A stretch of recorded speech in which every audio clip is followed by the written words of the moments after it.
It's cold, it's lonely, it's dangerous. Do you know every Friday and Saturday night is the most dangerous night for someone on the streets, because what happens is people go out drinking and have their night out, then they come out of a club and they're like, no, homeless guy. A big group of people will just suddenly target the most vulnerable person on the street, which is just cowardice.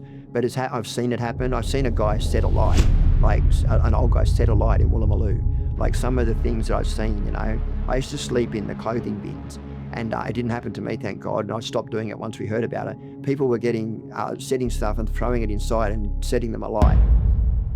He's gone, Glenn, I need to talk to you. He said, your girlfriend's been murdered. You know, if you had saw me on the streets as a 15, 16, 17-year-old, you would have said, that guy's walking dead. He's a no-hoper, let him die. That's all the things that were said to me back then.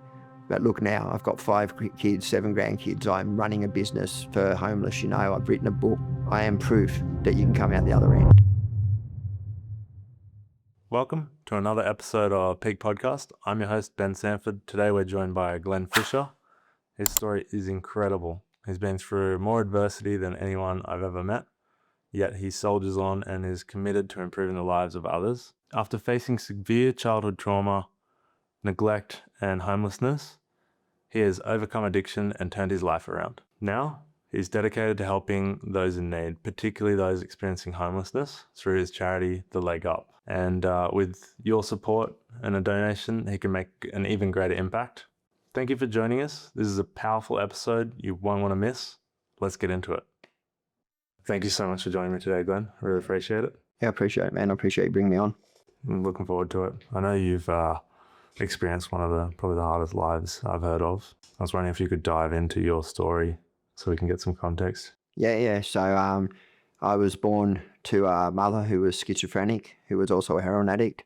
And unfortunately, she had this propensity towards violence. She was just a violent woman.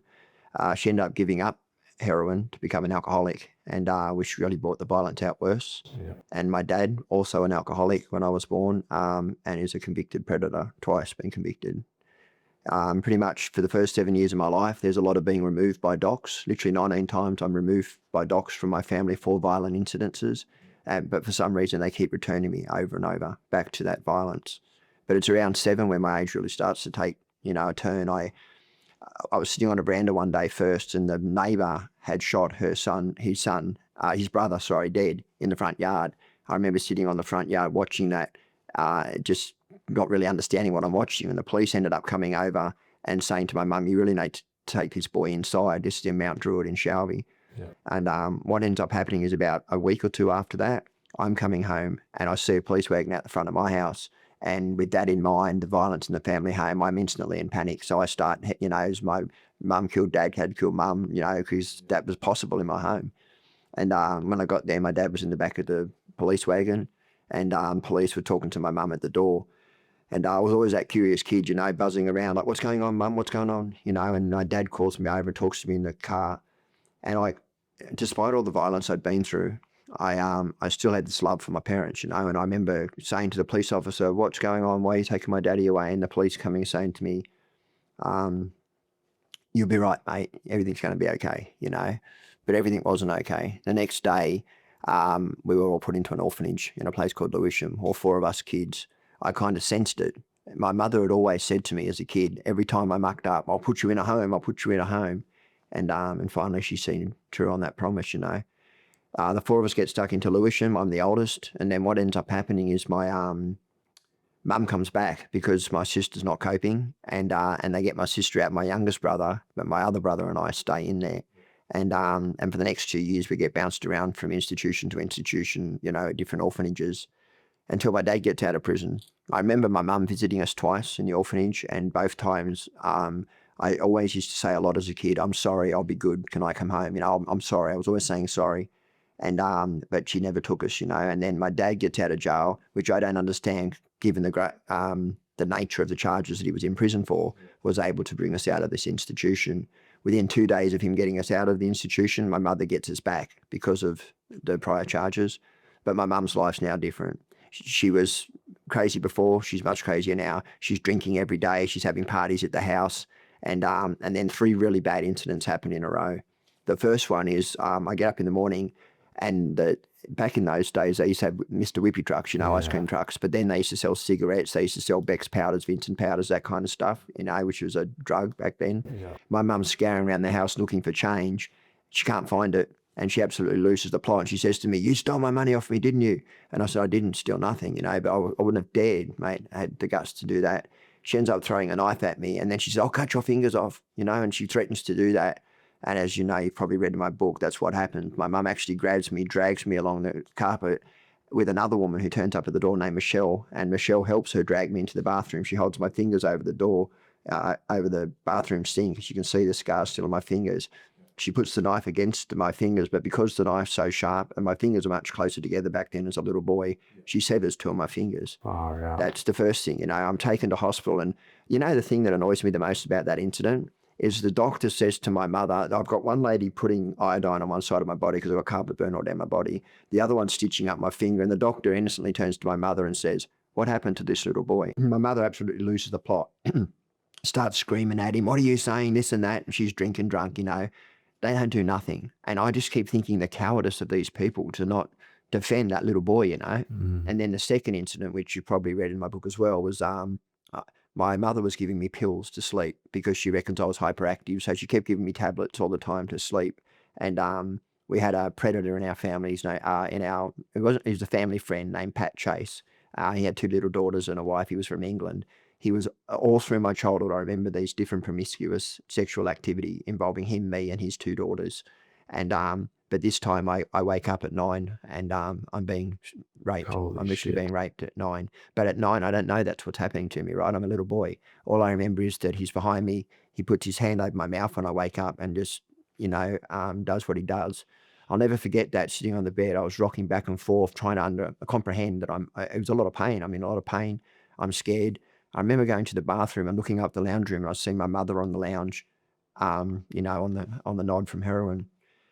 Many times I sat there, mate, thinking to her, I want to tell my mum I've been abused. And just the fear of that. You'll go back to an institution. She's more friends with him than she cares about me, And then the third one, which was the other one, was her brother, Uncle Alan, who was also an alcoholic. He was like 6'5". He was a big man. I had a little punch on one day with his son, Alan.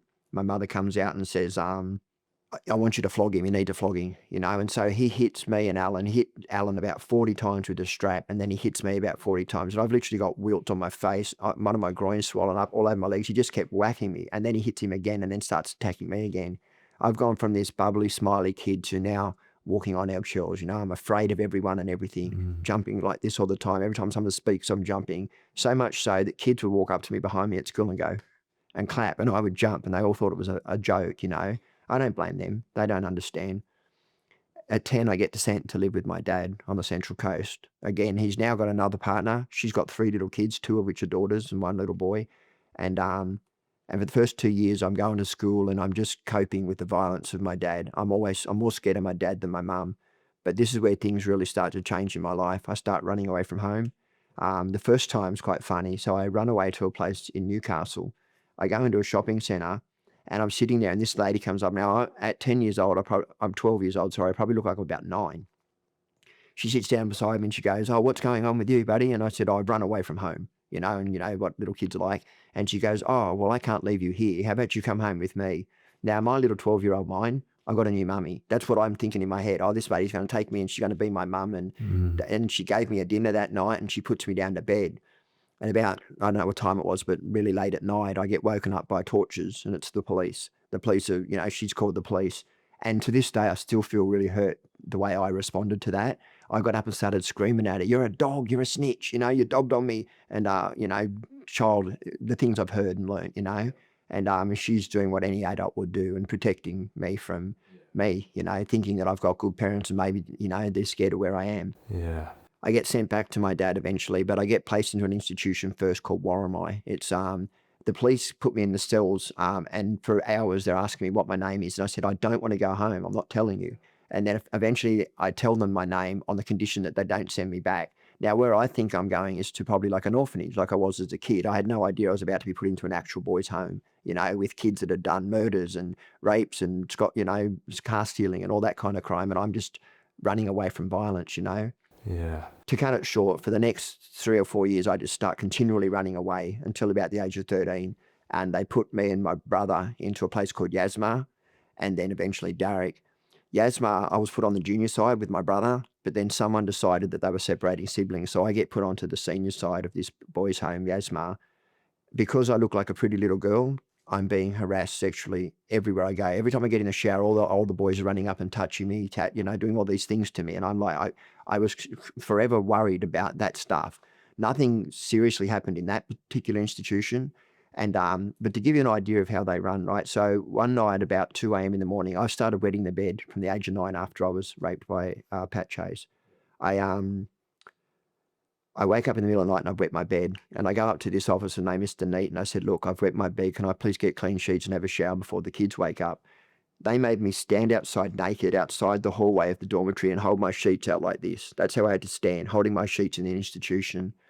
Then one morning I get woken up about 6 a.m. and they say escort. And I'm like, I'm being moved to another institution now called Darrick Boys Home, which is a notorious institution for absolute heinous violence.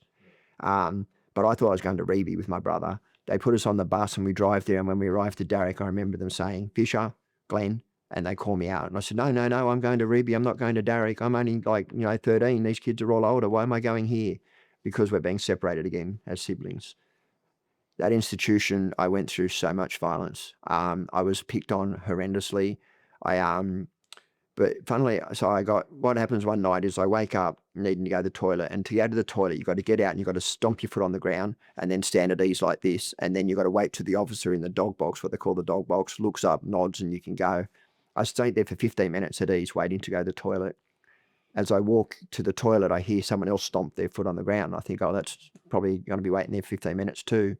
As I get around, there's a trough with a stair that you got to step up onto. I'm only a little fella, right? I get up and this kid comes around who's taller than me, even with me standing on the step, and he said he's trying to get me to do something I don't want to do.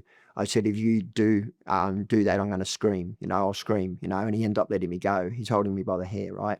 I haven't had it. You get haircuts, knit cream put over your SCOBY, all this stuff that happens to you, but I hadn't had the haircut yet. So he's able to grab my hair and hold me.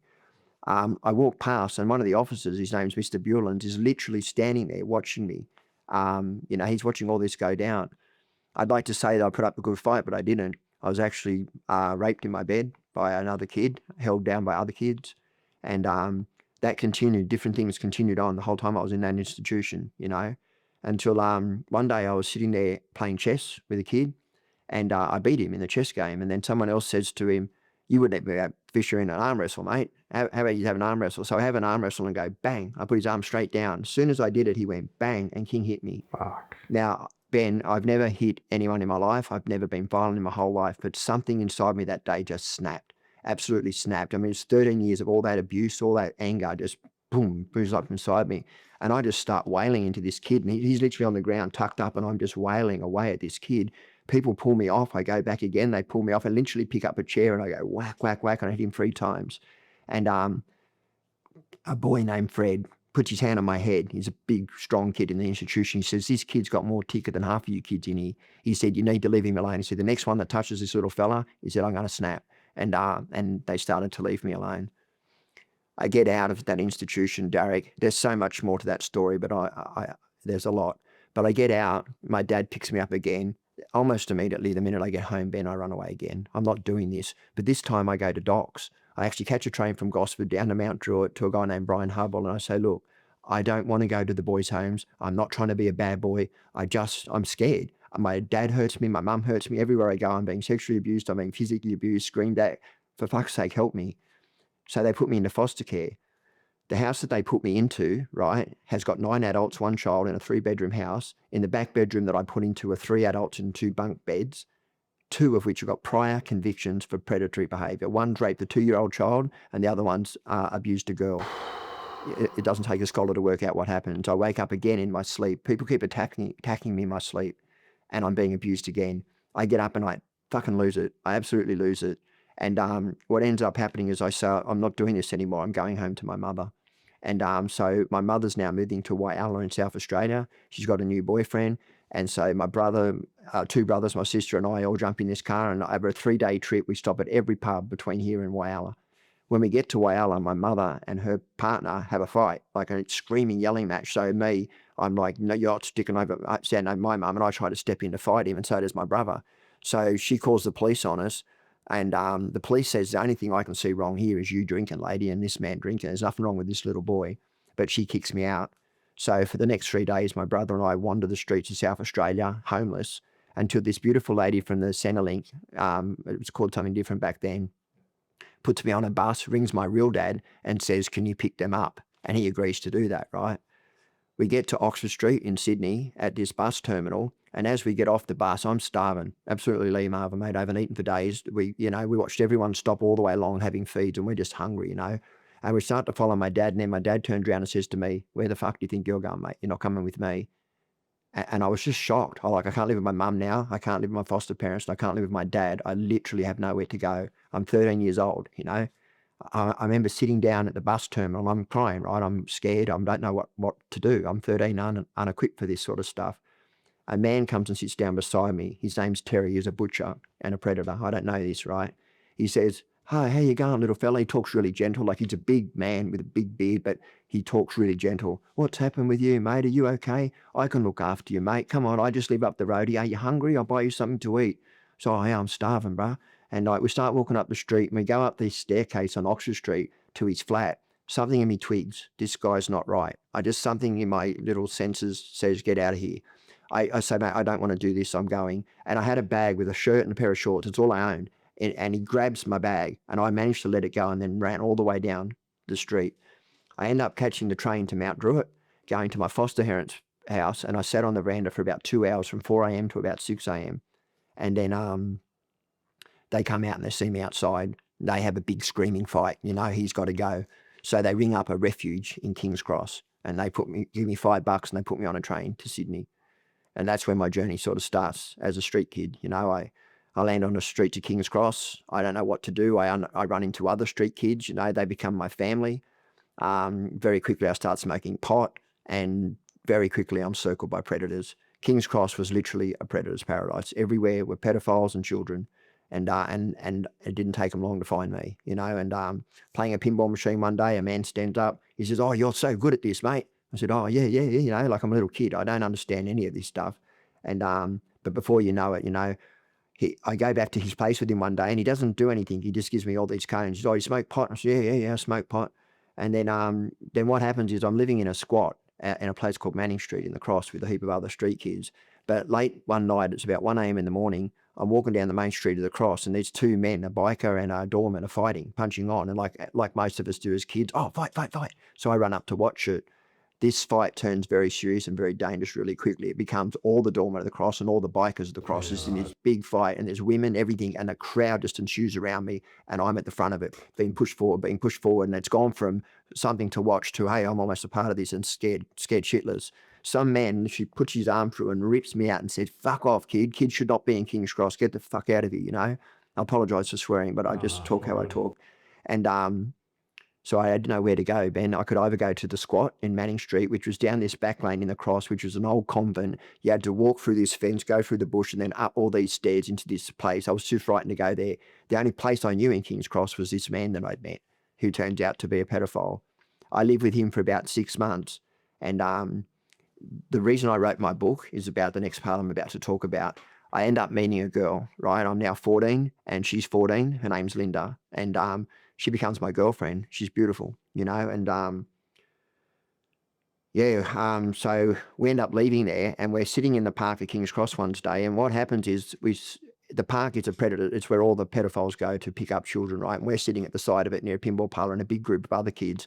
I see these two schoolgirls walk in. One's probably about 11, one's about 12, right? And I'm like, as I watch them walk into the park, I see all these men circle around them. I'm like, what is going on here? And so I'm good at identifying other people in danger, but not for myself, right? I go into this park and I start to defend these kids against this man, a bald-head guy, right? He says, "My name's Richard West and I actually run the Homeless Children Association. It's a refuge down here and I'm trying to help these girls." The long story short is I end up following him with about 20 other street kids all the way down the street to King's Cross, all the way to Liverpool Street to this refuge. What I don't know, this refuge has been founded by a children's magistrate, a prime minister, It's got 7 judges on board, and it has 5 men and a woman working there. All 5 of these men are pedophiles. Fuck. And so not only do I go into this refuge, but all my friends follow me into the refuge, including my beautiful girlfriend. It doesn't take a scholar to work out what happens. All of us kids end up being abused over the next, 2 years, until one day we come home. And so the men that did this are Simon Davies, who I've had convicted for 10 years, Grant Morris, who I've had convicted for 2 years, 8 months, Paul Chetman Jones, who I've had convicted for 18 months, and another guy I had convicted named Ken Fogarty, and the woman, Annie Crow. But the first night I'm there, I go up to the office and Simon's playing the guitar, and he says to me, he goes, "I can tell you your story." He said, "Your parents are probably alcoholics or addicts." He said, "You've probably been in and out of institutions all your life. You've probably been sexually abused, physically abused." He tells me my story, right? Which makes me think, wow, this guy knows what he's doing. He's like this big savior of the cross. Then he's drinking a bottle of scotch, right? And he goes, "Have some." And he pours me a cup of scotch. And I'm like, wow, I'm 14-year-old and I'm allowed to sit in the office with this guy and drink alcohol. How cool is that? So I started drinking alcohol, Ben. And then another guy comes in, Paul Jones, and he gives me these tablets called mandrakes. He says, "You want one of these, mate?" So I take one of them. The next thing I know is I wake up in the morning, I'm no clothes on, in bed with Simon, and it's happened to me again. I get up and I lose my shit. I walk down the stairs. I'm embarrassed now because all my friends at the refuge are here. I don't want my girlfriend to know what's just happened.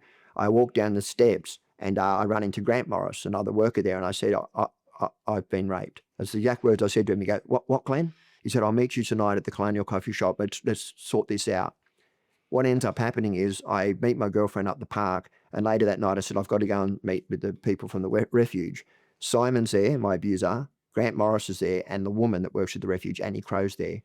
After about half an hour talking, they said, "This is how King's Cross works, mate. Don't you understand? Simon loves you. Every kid, he has an adult that looks after him. You're overreacting. And if you cause all this trouble, all the kids will have to be kicked out of the refuge, and all this stuff's going through my head now. Like, it's now been normalized that my body's a commodity." That's what we're being taught as children. And I've been taught that pretty much groomed since I was a fucking child anyway. That's every adult that comes into contact with me is abusing me. Far out.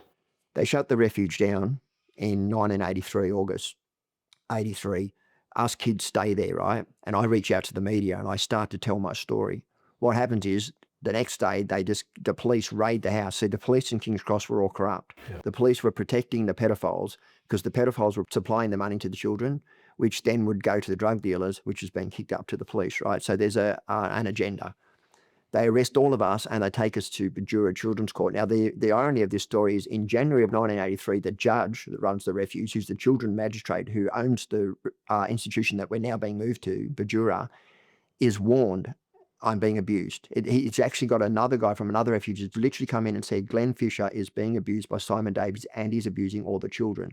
They say this. I actually wrote a letter to him yesterday. I actually had a journalist sending that letter to that judge. Anyway, that's another story. But what ends up happening is we all get arrested, get taken to Bajura. I get let go. I've now turned 16, right? So I'm 16 years of age. What happens is 3 days later, I'm walking through the park and 2 detectives arrest me and charge me with assault and robbery. I haven't done no crime, right? They just set me up because I was talking about my abuse. I end up going to Minda, another institution, and then in December of 1983, I go to court. Case is dropped. 2 things happen. One, it's the judge that owns the refuge, right? So the conflict of interest is crazy here. I am placed into the custody of Simon Davies, my primary abuser from the refuge, to live in Summer Hill with his mum, his dad, and his 2 sisters. I'm there for about 2 months in his bedroom. The sisters are the ones who speak up and they say, "What the fuck is this little boy doing living in his room? This is wrong." So he ends up dumping me, right? For the next 4 months, I'm a breakdancer, right? So I'm breakdancing on the streets, busking for money, and I've got this little place I'm living in, Glebe. Then all of a sudden, my girlfriend, Linda, starts using heroin. And I'm like, her and I have this big fight and stuff over that. And I end up going out with this other girl, right, named Marlene, and we take off to South Australia to see my mum.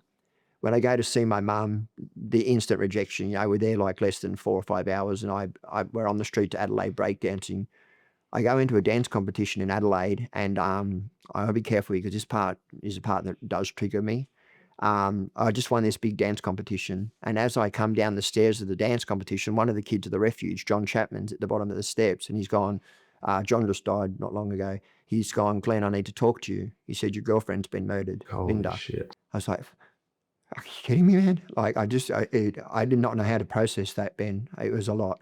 I end up hitchhiking back to Sydney to go to her funeral, but I get arrested on the way back by Goulburn police, hitchhiking because I'm carrying fucking nunchuckers, which back then is the same as a Section 13. It's the same as carrying a rifle, a gun, and Section 9's a knife, right?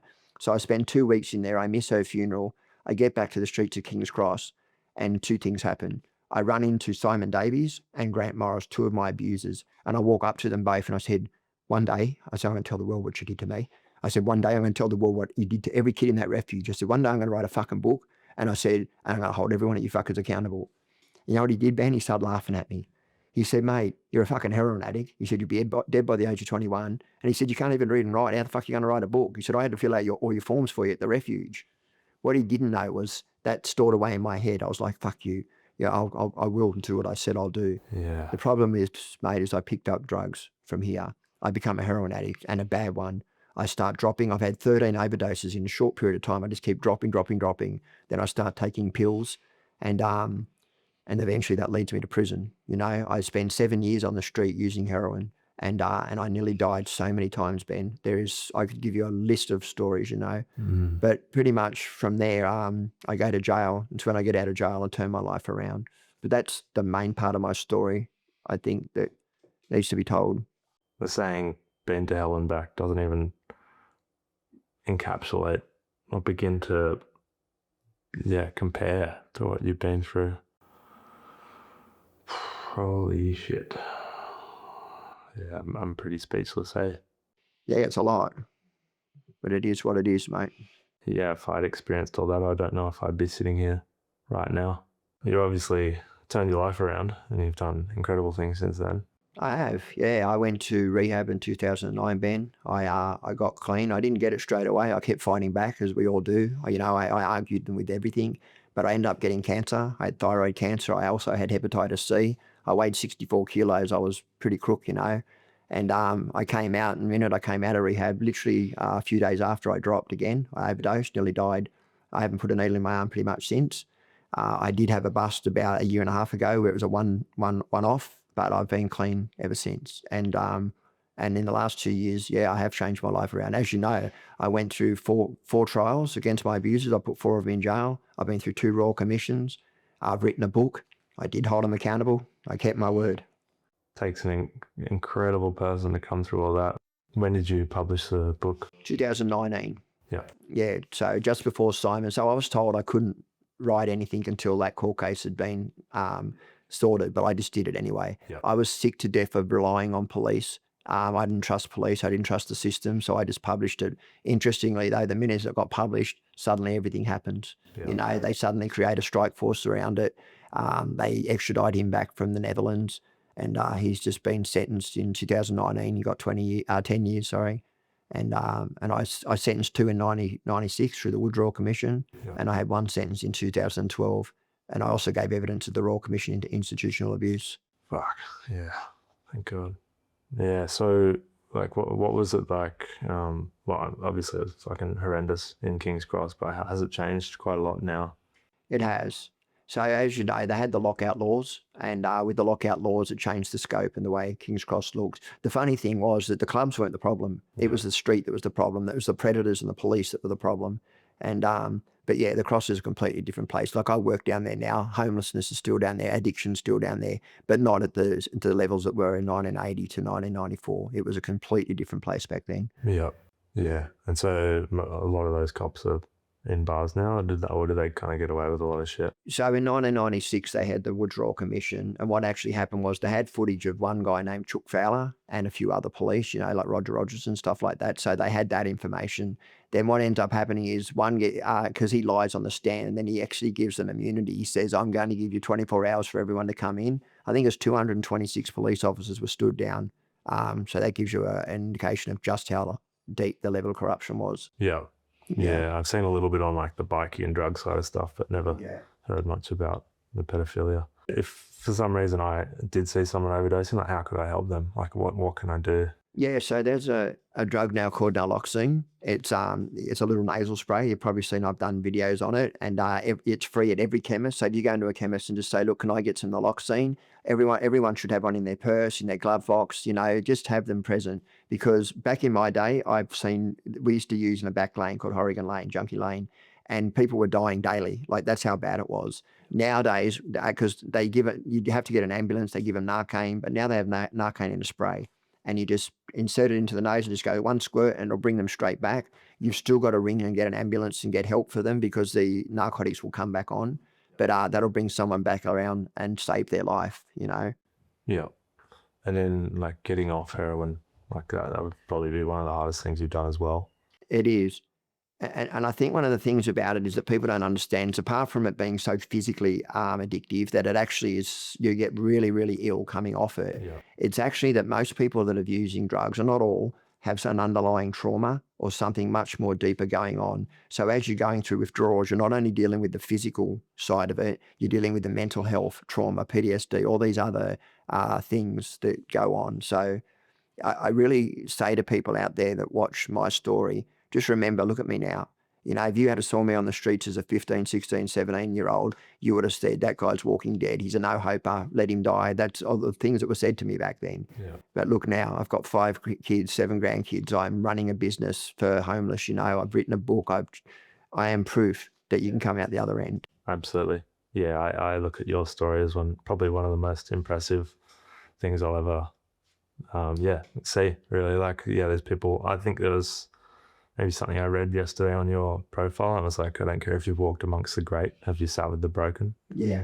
And it doesn't matter if you started here and got to there. Your story, you started at the bottom and turned it around, and that's incredible. Yeah. Fuck, it'd be hard. Well, can you tell me what like heroin is like how is it so easy to get addicted to as well?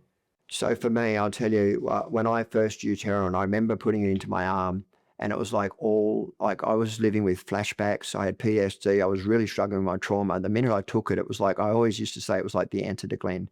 Yeah. The problem is that's an illusion. You have that first time of using it and you feel this euphoria of everything's better.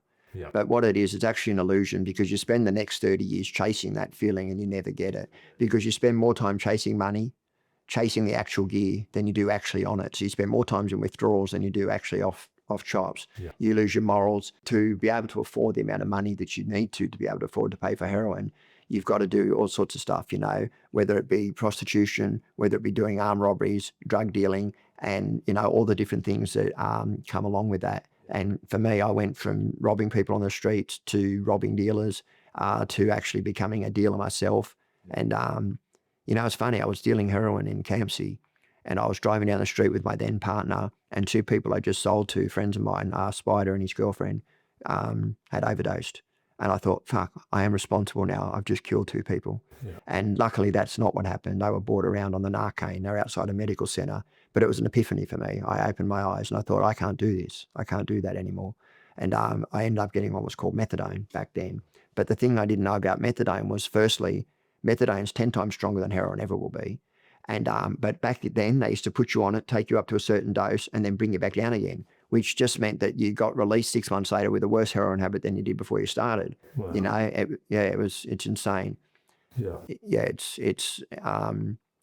It's sad that a lot of people rely on, and you know what, the ice epidemic that we're seeing now is 10 times worse. With heroin, you could use it every day of your life and still have your faculties. But with ice, you won't. It's actually robbing the serotonin in your brain. It's doing untold damage to the mind.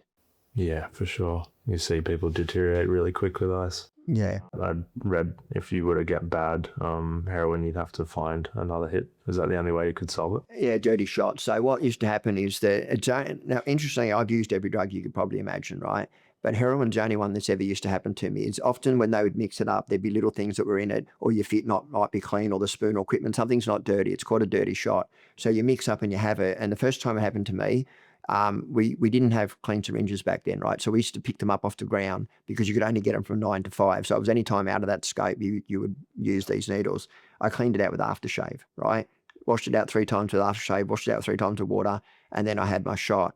Almost within a minute of doing it, all my skin started burning. My head started going boom, boom, boom, boom.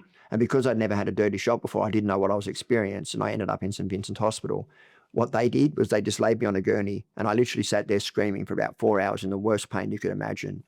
I learnt later on, a lady named Sally Ann Huckstep, actually, it was the person that said, Glenn, you've had a dirty shot. And she helped me, showed me what I needed to do. And it was to have another shot was the only way that I could cure that problem. Yeah. Yeah. Okay. Wow.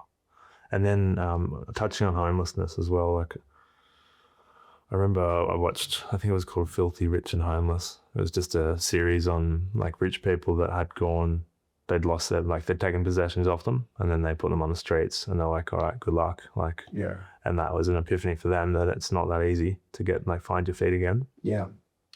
Even like they couldn't print a resume to get a job, or no one would give them a job because they didn't have any sort of experience or a phone or anything.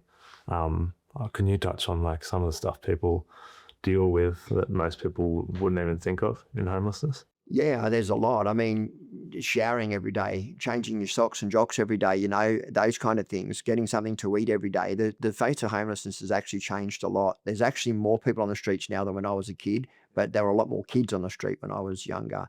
But you're right. I mean, people say to me, why don't you go and get a job? And I'm like, how do I get a job with nowhere to live? Where do I go home and sleep every night? To have a shower, put clean clothes on, you know, like it's cold, it's lonely, it's dangerous. Do you know every Friday and Saturday night is the most dangerous night for someone on the streets, because what happens is people go out drinking and have their night out. Then they come out of a club and they're like, no, homeless guy. And like a big group of people will just suddenly target the most vulnerable person on the street, which is just cowardice. Yeah. But I've seen it happen. I've seen a guy set alight, like an old guy set alight in Woolloomooloo. Like some of the things that I've seen, you know, I used to sleep in the clothing bins. And it didn't happen to me, thank God. And I stopped doing it once we heard about it. People were setting stuff and throwing it inside and setting them alight, you know, and like, so some people can be quite ruthless and horrible because they think that they're, like I just did a video you might have seen recently where a guy just threw a bottle at a young girl sleeping in a little corridor and thought that was like brave, you know. It's cold, it's scary, and, you know, and it's lonely. You know, you remember times like Christmas and Easter and those sort of times, your birthdays, all these milestones that go by, and you watch the rest of the world go on around you while you're sitting there in this one spot, you know, just, you know, with nothing. You know, homelessness isn't a choice. And for some people today it is, and that's around loneliness, and that's a whole nother topic, but homelessness is really hard to do.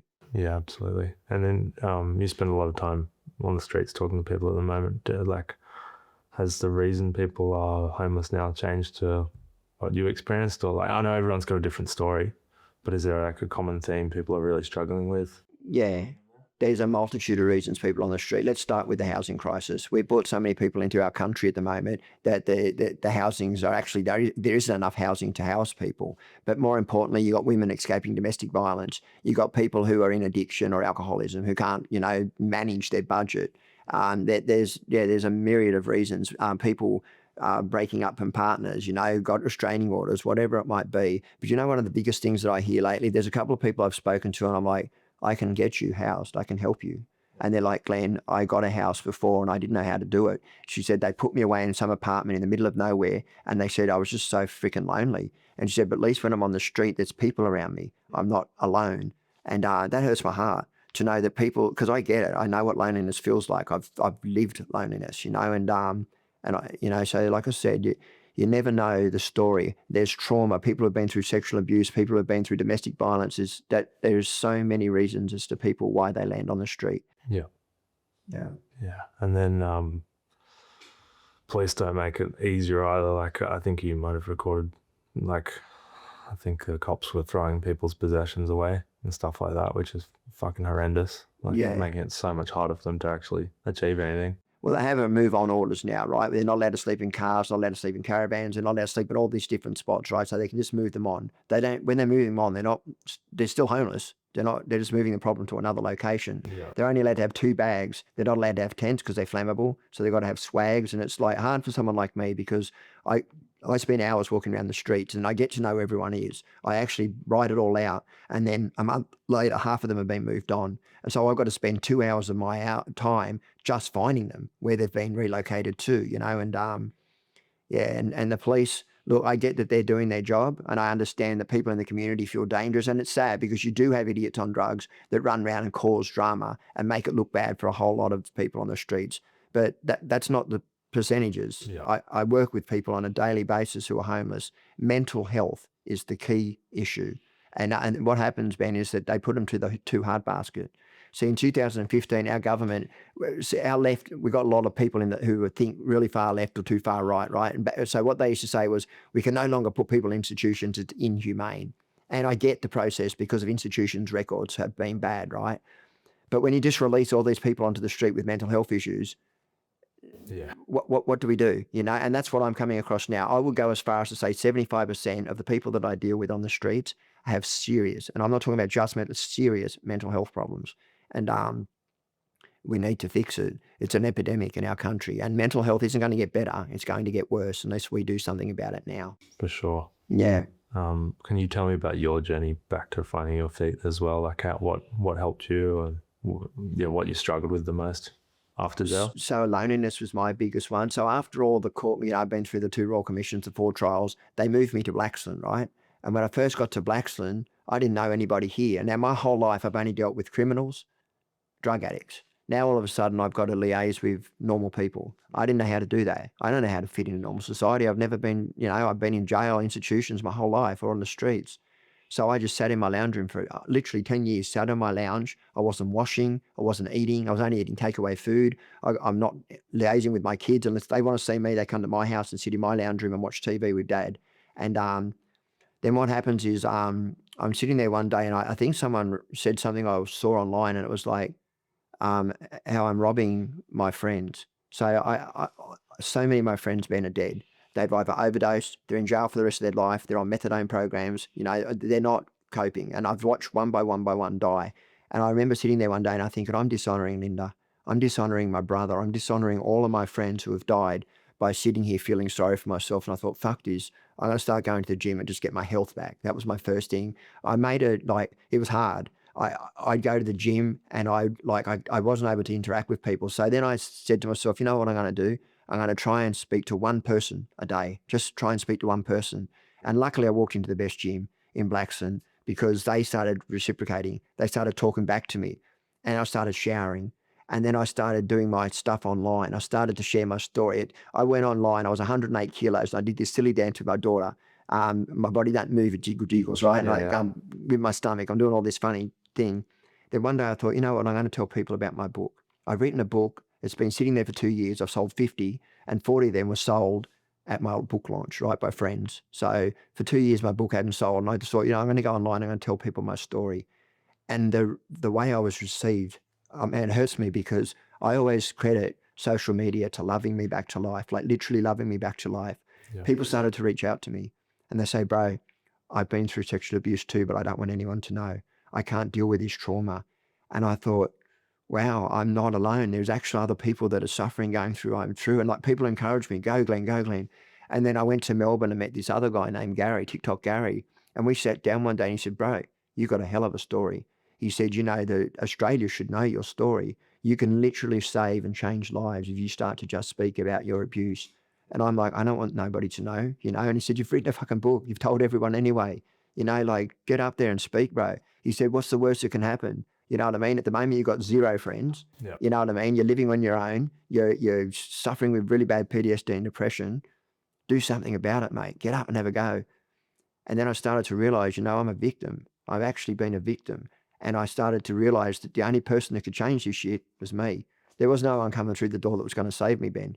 No one. I had to get up and do this myself. And as I started to progress, I see my kids started to look at me different. Their interactions are different. I'm starting to feel better. I'm starting to feel happy. And my social presence just grew. Like I couldn't believe how quickly I grew online. I've gone from videos where I got 100, or I'm lucky to get 100 views, to now getting nearly 1 million views, because there's so many people in Australia that didn't know the dark history of Australia, and they're saying it's about time we got a man that stands up and speaks the truth about the abuses that happen in this country without fear of what people, because my biggest fear was that I was going to be judged, right? And then I remember thinking to myself, someone else's opinion, as I've been told, doesn't matter. What you think of me, it's not my business. Yeah. I can't For sure. control that. I can only control me. And but I got so much love, Ben. Our country, there's so many people who've been through what I've been through, and people started to buy my book, and people wanted to meet me and talk to me, and then I started doing these current affair interviews, and I did a second current interview, and then I've done a documentary, and and that's inspired me. And then one day I thought, I'm just going to go down the street and I'm going to try and help a couple of people. I only had $70 in my pocket, and I thought I'm going to buy a bit of food for someone and just get to know their story. And I decided to go live on TikTok. And as I'm on live, hundreds of people are following, saying, go, mate, like they encourage me, keep going, Glen.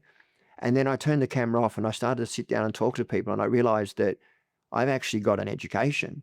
My actual life is actually an experience that a lot of people don't have. Yeah. And that enables me to empathize with others. It also enables me to see through the bullshit, and people know that. And so week after week after week after week, I just kept backing up. I just kept going. And now it's grown into this huge thing where I've started one in Melbourne. I've got a team of my friends in Sydney, and I'm putting people in rehab. I'm getting people housed. I'm getting people all sorts of stuff, but the main thing that I'm doing is I'm building connections. I'm showing people that there's no difference between a politician or prime minister or the richest people in the country and you. Yeah. There's no difference. The only difference is circumstance. And I'm trying to inspire people to show them that they have the power. It's beautiful. They actually have the power to change it.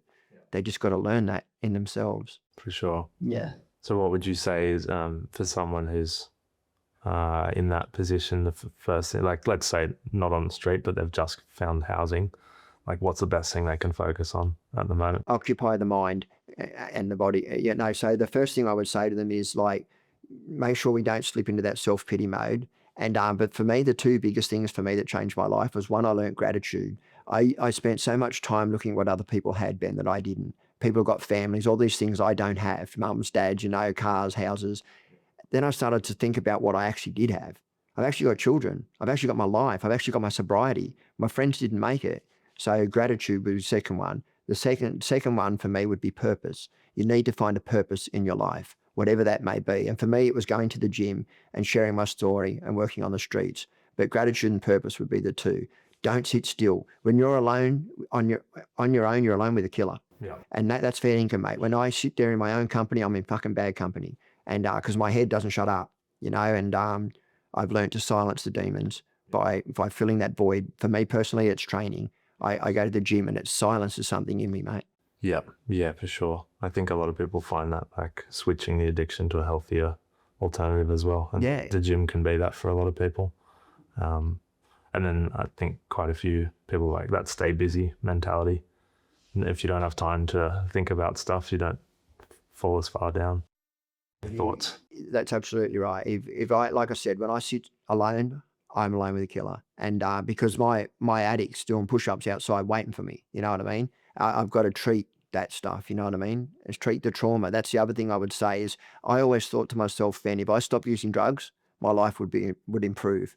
But I stopped using drugs in 2010, and I still sat on a lounge for 10 years feeling sorry for myself. Yeah. It's because I didn't understand that there was actually an undercurrent, and that current for me was trauma. I had serious trauma and serious PTSD, so I needed to address that. And for me, I had to keep active. I tried all these different things and all these counselings and stuff like that, and I felt like all I'm doing is resharing my story. But I will say this, so many men specifically, but men and women, they keep all this shit inside, right? Yeah. The more you share your story, the more it loses its power over you, because it holds a grip. And your abuser, they go off living their life. They don't give a shit. Even if you get them convicted and they do their 2 years or whatever in jail, you're not even a thought process in their head, but they live rent free in your head for the rest of your life. If you allow that, I don't allow that no more. I place value on myself. I learned to love myself. I actually, for the first time in my life, Ben, can say I actually feel proud of the man I am. I know I'm a good man. You should be. Yeah, and I am. Impressive. Yeah. That was actually what I was just going to ask you in terms of like, is the problem shared, is a problem halved, and just men talking in general. Yeah. Like, particularly in Australia, it's always like, someone's like, I think people always ask how you're doing, but they don't ask with intent. Like it's just like it happens on the street everywhere. How you going? And then they've already passed you before you even could answer them. But just like actually speaking as a man is like, everyone's always like, yeah, going great, better than ever, or just like any bullshit answer. Actually, like find someone you can actually talk to. One of the problems in our country, Australia specifically, is that men have been groomed without even knowing it to be a certain sort of stigmas attached to stuff as kids. I remember being sat on a lounge once saying, don't ever tell on anyone, snitches get stitches, right? Yeah. That very mindset allowed my abusers to go 3 for 30 something years, until I was actually explained to me that every abuse after me is somewhat on me if I don't speak up.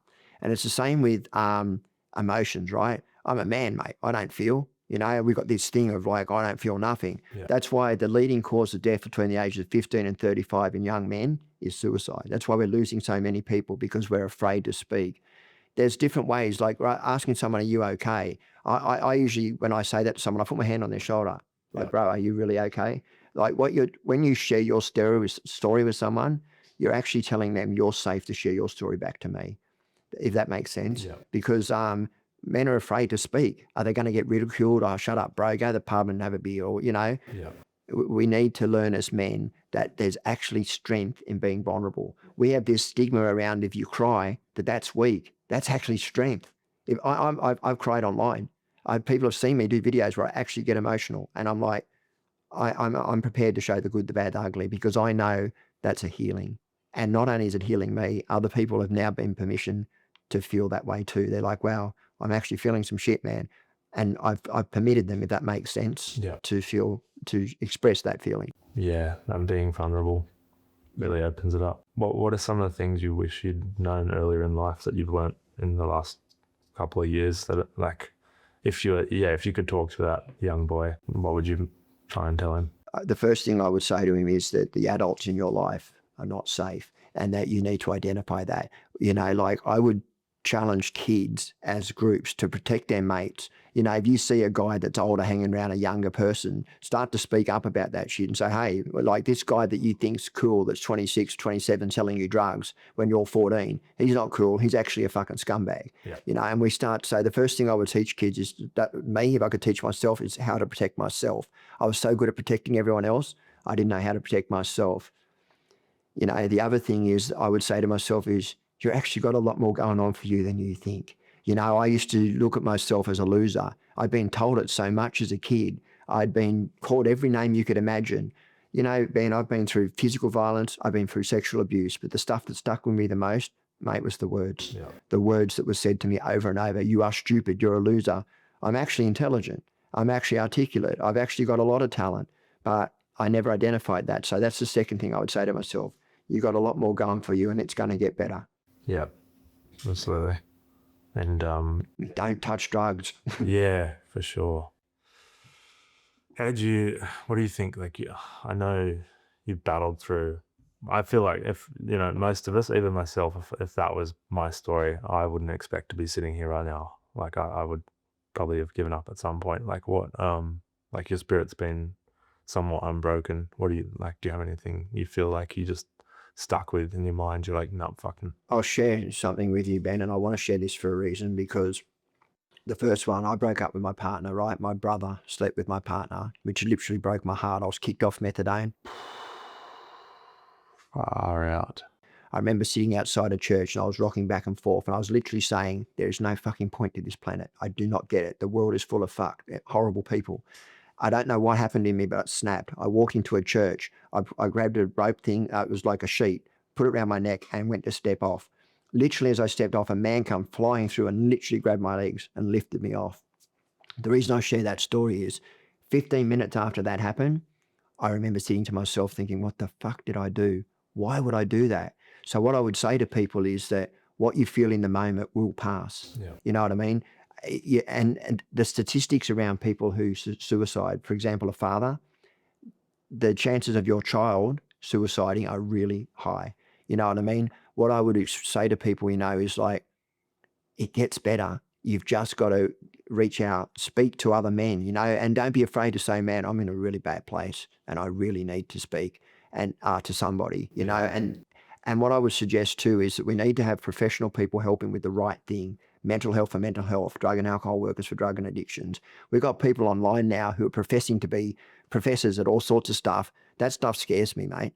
You know, that people who pretend to know the stuff that they don't, and people are going to lose their lives by that stuff. Yeah. Yeah, it's a world full of too much information and a lot of it's inaccurate. Inaccurate information, that's right. Do you have like a few values you live by now? Like things that you value the most?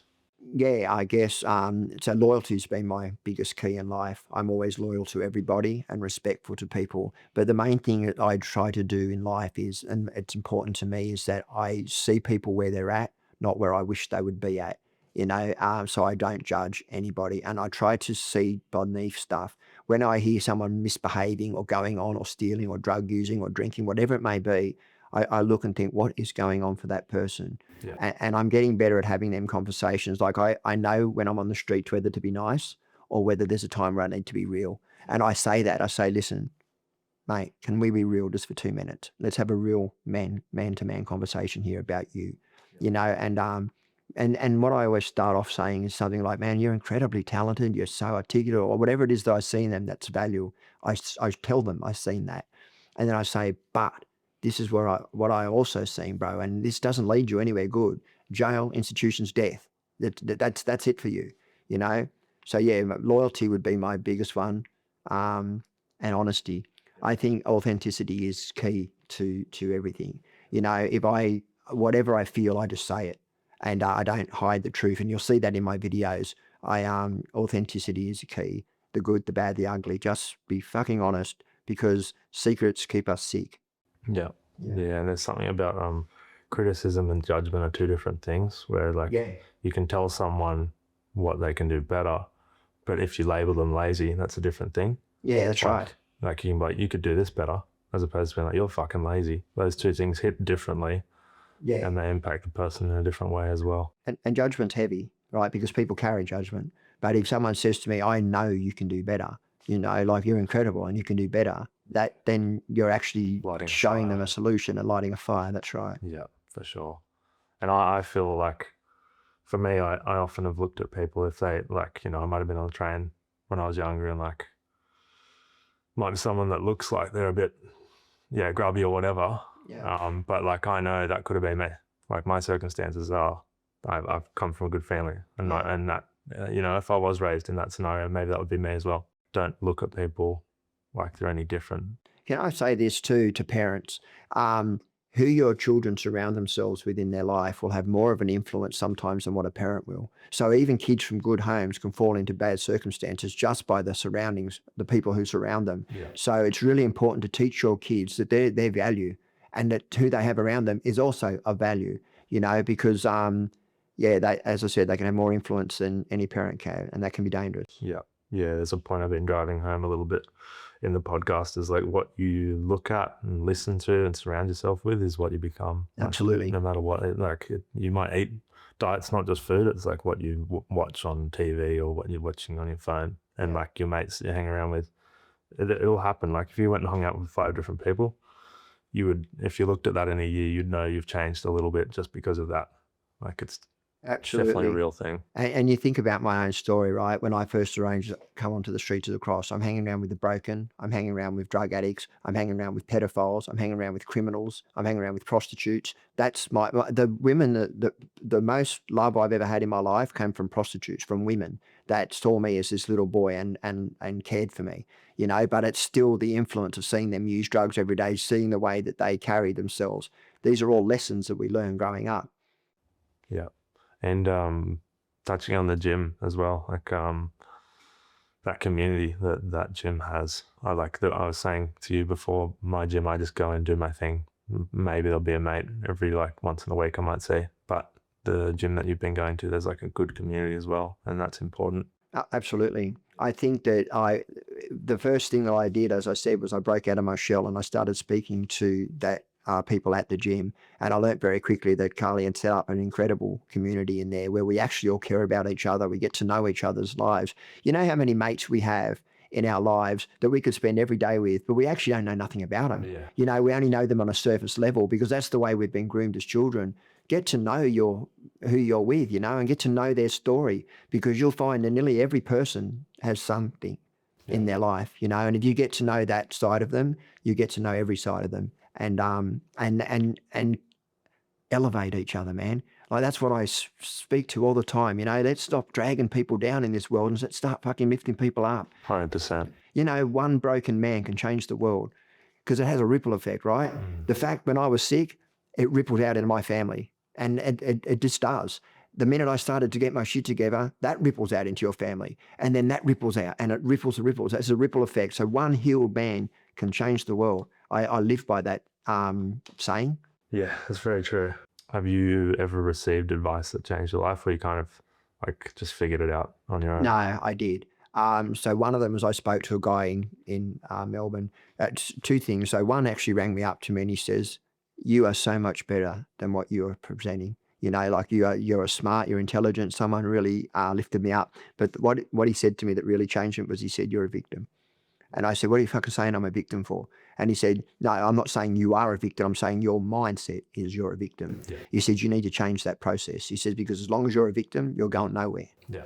And although I didn't absorb it straight away, it stuck and resonated. And more I thought about it, I thought, you know what? Because I was actually offended when it was said to me. "What do you mean I'm a fucking victim?" You know what I mean? But the truth was, mate, Ben, I was a victim because we get so much happens and you get so pressed down that you give up. And you need to stand up and take it back, whatever it is, like that's the beautiful thing about this. You actually have the power to do something about it, and no one else. You have that power, and it's not easy. It's small steps, but it's doable. Yeah, that mindset of no one's going to do it for you as well. Like even then, it's easy in life to be like, oh, they owe me that because I did this, or someone owes me something. Or do you know what I used to say? People used to say to me, "Why are you using drugs?" And I used to say, if you went through what I went through as a kid, you'd use drugs too. That's not a reason. That's an excuse. There's a difference between a reason and an excuse. That was my justification in my head to justify my drug use. Yeah. And when I started to get out of victim mode and started to take control, and it was relatively easy once I actually made the decision. I'm not doing a victim mode no more. And it takes ages to change the trauma patterns though. Like I still jump with loud noises or people touching me. I had a guy come up behind me and do this to me as I was looking in a window. I grabbed him and put him up against the window and I had to let him go. I was like, "I'm sorry, bro." Yeah. But it's the fight, survive thing, that flight or fight. And I went from this little boy that was always flight to the complete opposite after prison to fight, but now another thing that someone said to me once was, you'd never know what the person next to you is going through, and that's, I look at people with a lot more empathy and love. And I think that my life experience has enabled me to see stuff other people don't. I look at people and I look at people closely and I think there's more going on here than what people are seeing on the surface. For sure. Yeah. And when you were on the streets, like I want people that are in places of privilege to think like, what's something I could actually do? Like a lot of people just walk past and they're like, I don't want to make eye contact, or I don't want to people aren't seen, and that would fucking hurt. I'm sure of it. If you're homeless, like what means the most to you, like interaction wise? The most important thing first is smile, man. Yeah. And just say, "Hey, my name's Pete. Who are you?" And like whatever your name is, and just start to have an actual interaction. What about the footy? Whatever it is, find that common denominator. Is treat the person like they're a human, not a leper. That would be the first thing. Rather than something I hate what people do. They'll go into McDonald's and buy a hamburger, walk past someone and drop it on the ground like they're a dog. "Hey, bro, there's a burger there," and they keep on walking. They think they've done a good deed. Yeah. The guy could be a vegetarian for all you freaking know. But the thing is, that's why I always, the other thing I do is I get on people's eye level. So if you're in a group of people and you're standing up and someone's sitting down, that's a power position. Yeah. So what I always do is I get down, so I'm level, eye to eye. And I'm like, "Hey man, my name's Glen, how you going?" And I start to just have a conversation, man. And I don't care, like I said, if they're in the gutter or they're prime minister, I'll teach you exactly the same every time. Because I just see a person, a human being in front of me, We've got to treat each other, bro, like brothers and sisters, because we are. We're all brothers and sisters, man. Let's stop. We all bleed the same. We all bleed the same, man. Can you tell me about the LEGUP project? I want to shine some light on that. Yeah, absolutely. Look, as I said 2 years ago, I decided to go down the streets and start reaching out and helping people. It's grown into this whole thing now where I go down and I take little bags. I take body wash, shampoo, conditioner, toothpaste, toothbrushes, razor blades. I've even got little rape whistles that I put in women's bags. I've got special women's bags that are made up you name it, we've just about got it. Yeah.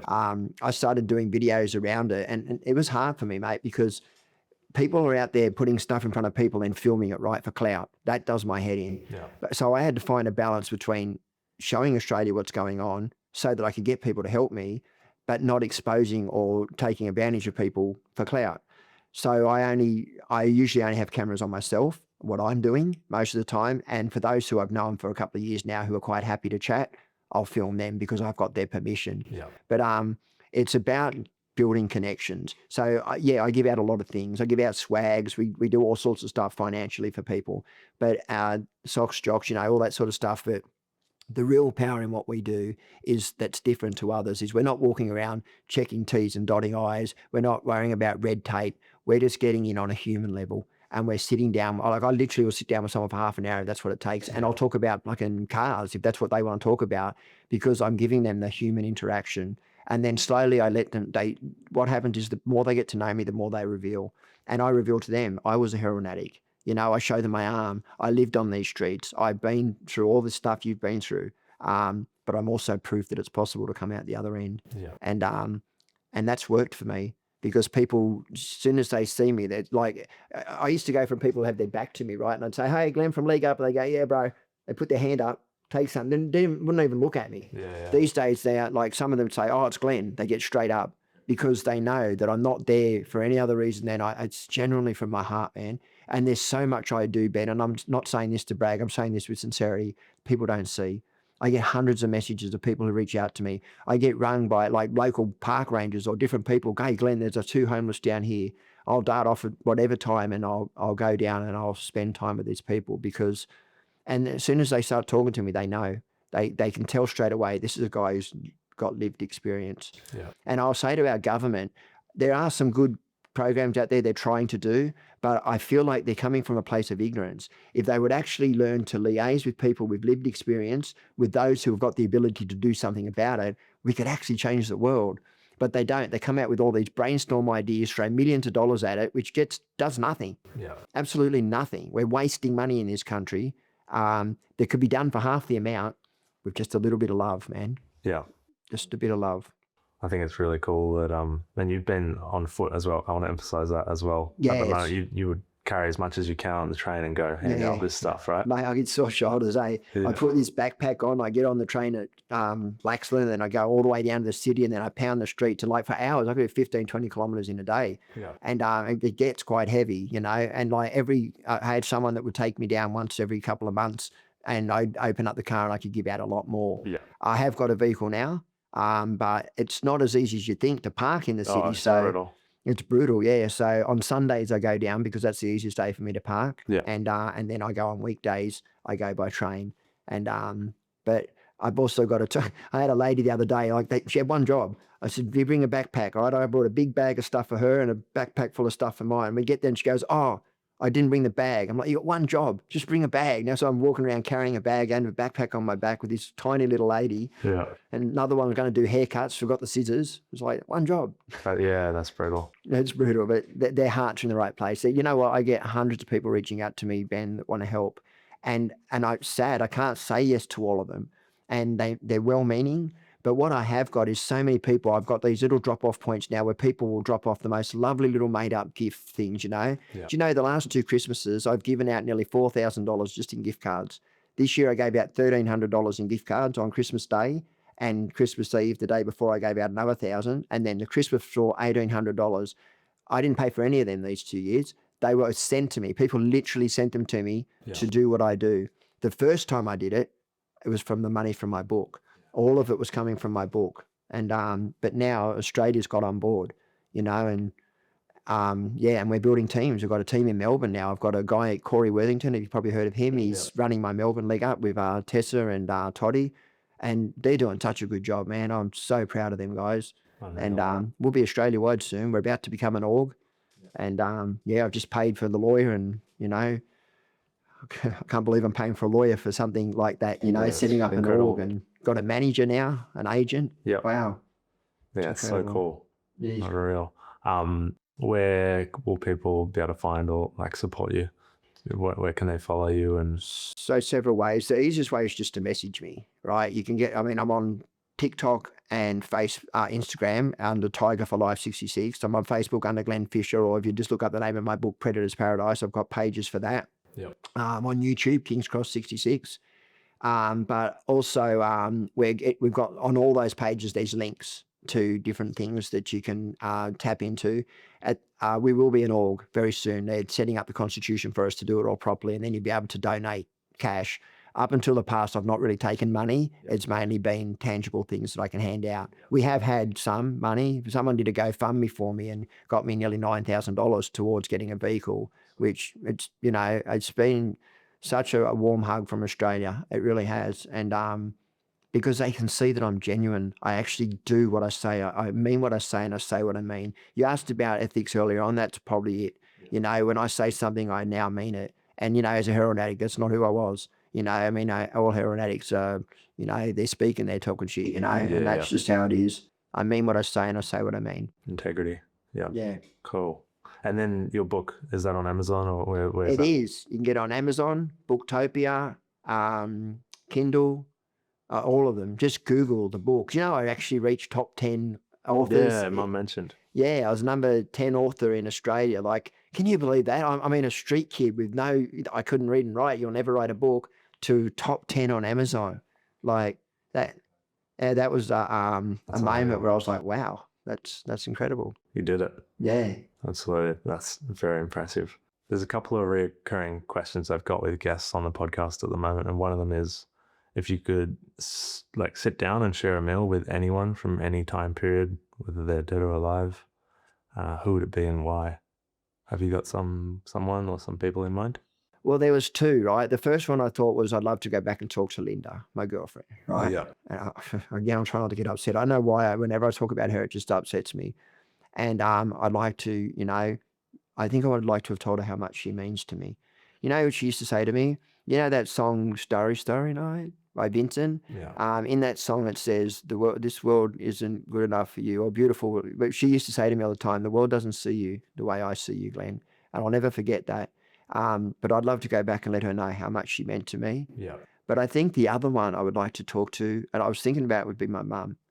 I'd like to say to her, it must be hard to have 4 kids at 17 years old, to be a heroin addict and alcoholic with a predator dad and a pedophile. Mm. And I'd like to tell her I forgive her. And my dad too. I got the opportunity to do it to my dad. I don't know if you saw, I did a video recently. My dad just died of Lewy dementia, but I never got to see my mum since I was 13 years old. I would have loved to go back to her and say, like all my life, I used to think, Ben, if I could go back and just say this, I had all these questions, and they were all angry ones. Yeah. But the truth is, Ben, would that have changed anything? I don't think so. So I would have liked to go back and say, you know what, Mum, I actually loved you and I forgive you. And it's the same with my dad. When I drove up to see my dad, he had Lewy dementia, right? I had all these questions. How could you do this to me? How could you abuse me? And all these different things. When I got in there and I saw this man, he was a shell, 80-year-old with Lewy dementia. And I just thought, you know what? I just sat down beside him and I thought, this is my dad. Good, bad, or ugly, he's still my dad. Yeah. And I wanted to hug him. I couldn't quite get to that, but I did sit beside him, and I went to see him, which I promised I'd never do as a kid. I want nothing to do with my family ever. But I don't know if you know, my brother died as well at the same time. Yeah. And so maybe it'd be him. I don't know. So there's a few. Jason, I'd love to go back and tell him, I'm sorry I didn't forgive you and I love you. That would be it probably. And Jesus, what the fuck? Yeah. Yeah, exactly. That's something that shone through, and even back in the first section of the book reading, you just had such a pure heart as all these people were trying to break your spirit. Yeah. I think that shines through today, and I'm really, really grateful to share time with you and have a conversation. No, I appreciate that, man. I appreciate you bringing me on. And, I think that every time I speak to someone new, it's a new audience. And that's an opportunity. There could be just one man or woman out there who's been through what I've been through, that maybe I just give them that little bit of hope to show, if Glen's been through that and he's come out the other side, maybe I can too. Absolutely. Not maybe, absolutely they can. Unreal. Thank you so much. You're welcome, Ben. Thanks so much. Cheers, mate. Really awesome.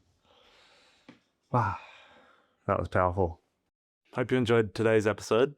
Here's a part where I ask all that cringy shit that no one wants to hear. But if you could do the whole like, share, subscribe, comment, send it to a mate, that'd go a long way. PayPal me $1 million if you want, just so I can bring you some more episodes much faster. That would be really appreciated. Thank you.